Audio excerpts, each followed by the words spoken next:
Guys, mentor Sunil, हम लोग नीलाक्षी के कमेंट पर बात कर रहे थे, उसी को कंटिन्यू करेंगे। अब मैं आपको ये बताऊंगा कि ट्रैम्पोलिन पर जंपिंग करने से बेहतर रनिंग, साइकिलिंग, स्विमिंग कैसे है, इसके ऊपर बात करेंगे। चैनल को सब्सक्राइब कीजिए, लाइक कीजिए, शेयर कीजिए, पूरी दुनिया में फैला दीजिए। मुझसे कंसल्ट करने के लिए 8168790299 आप डायल कर सकते हैं। +91 जरूर लगाएं अगर आप इंडिया के बाहर से कॉल कर रहे हैं। इंडियन कंसल्टेशन 1000, इंडिया के बाहर से कॉल कर रहे हैं 3000 रुपीज अकाउंट ट्रांसफर देकर आप मेरा अपॉइंटमेंट इजीली ले सकते हैं। तो चलिए बात करते हैं कि ट्रैम्पोलिन पर जंपिंग और दूसरी जो एक्टिविटीज है उनमें क्या डिफरेंस है। ट्रैम्पोलिन पर जब आपका बच्चा जंप करता है वो एक रिपीटेटिव मूवमेंट करता है, कोई ब्रेन यूज करने की जरूरत नहीं, नीचे आएगा ऊपर जाएगा, क्योंकि ट्रैम्पोलिन भी उसमें एफर्ट कर रहा है।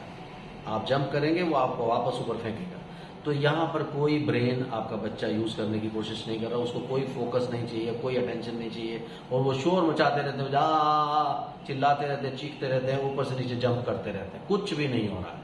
उससे क्या हो रहा है कि आपके बच्चे का वेस्टिबुलर बैलेंस बिगड़ रहा है, क्योंकि जंप आप बार बार कर रहे हैं, आपको कोई फोकस की जरूरत नहीं पड़ रही। वेस्टिबुलर बैलेंस बिगड़ने की वजह से क्या हो रहा है कि आपका बच्चा पूरी अटेंशन लूज कर रहा है, अटेंशन गेन करने की बजाय। तो यहाँ आपको देखना पड़ेगा कि आपके बच्चे के लिए जरूरी क्या है।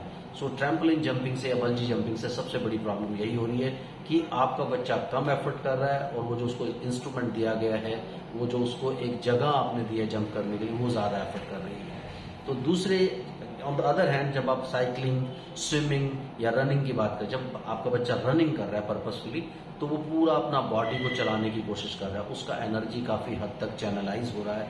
उसके अलावा उसे जो ट्रैक जिस पर वो भाग रहा है उस पर फोकस करने की जरूरत पड़ेगी, उसको काफी सारी चीजें और देखनी पड़ेंगी। इसी तरह से जब साइकिलिंग करेगा तो पूरा पैडलिंग उसको करना है, उसको सारा एफर्ट उसको करना पड़ रहा है।